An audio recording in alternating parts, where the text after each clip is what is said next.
What are we to learn from the third word? In John chapter 19, it speaks of Jesus' crucifixion, and in verse 26 it says, "When Jesus saw his mother and his disciple whom he loved standing nearby, he said, 'Woman, here is your son.'" In his last words, as Jesus was on the cross, he tenderly provides for his mother by restoring a relationship. It's likely that Joseph, her husband, had passed away and her son was supporting her.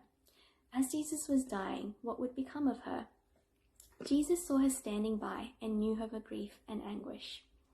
He also saw John as well, so he established a new relationship between them, his beloved mother and his beloved disciple. He said to her, "Woman, behold, this is your son, for whom from now on you must have motherly affection." And to John, "Behold your mother, to whom you must play a sonly duty." Jesus saw his mother in her sorrow, and he also sees us in our sorrow. Jesus sees you, and he also cares for you. Jesus was not so much taken up with a sense of his sufferings as to forget his friends, all whose concerns he bore. His mother perhaps was so taken up with his sufferings that she did not think of what would become of her, but Jesus did. With these last few words, Jesus is obeying the fifth commandment. Exodus chapter 20, verse 12 says, "Honor your father and your mother, that your days may be long upon the land which the Lord your God is giving you." Jesus was honoring his mother and taking care of her. Jesus had the time, in the midst of redeeming the world from all the sin, to honor his mother. Jesus is our example. Our spiritual responsibilities and services to God do not remove us from our obligation to care for our families. Just because we are Christians doesn't mean that we are excused of family obligations.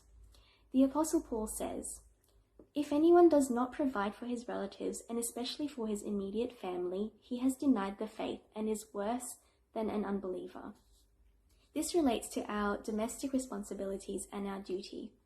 The family and the church are two divine institutions, and they are not in competition with each other. They are to complement one another. The church should be a blessing to the family, and the family should strengthen the church. With this last precious few words, Jesus shows us the importance of honoring our parents and taking care of our family. As we have read, the disciple Jesus entrusted his mother to in his last moments was John. Now, John was not originally there at the cross. In fact, when Jesus was arrested and judged, John disappeared like the rest of the disciples. Matthew 26:56 says, "But this has all taken place that the writings of the prophets might be fulfilled." Then all the disciples deserted him and fled. All the disciples had fled and run away, but John eventually had a change of heart and made the decision to go back to the cross. Love drew him back to the side of Jesus, and he was the only one of the disciples that was there. Now, what did John find at the foot of the cross? He found love and forgiveness. At the foot of the cross, Jesus did not condemn him. Jesus did not rebuke him. He forgave him. But John not only found love and forgiveness at the cross, he found a great responsibility. In verse 27 it says, "He took Mary into his home. From that moment, from that hour, he took her into his home." Now John's mother and Mary were sisters, so Mary was his aunt.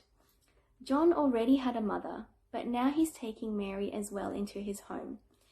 He saw a great responsibility to take the place of Jesus and take care of his mother. We also have a great responsibility to take his place in the world. Jesus was saying to John, in these words, "Behold your mother, take care of her for me." When we come to the cross as well and remember Jesus' great sacrifice, we learn the lesson that we have the responsibility to be his hands extended, to be his feet and take the good news to the world, that we care for the people, that we love people, that we provide for people, that we show concern for the people.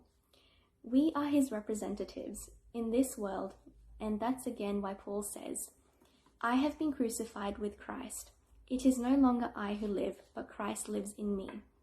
And the life which I now live in the flesh, I live by faith in the Son of God, who loved me and gave himself for me."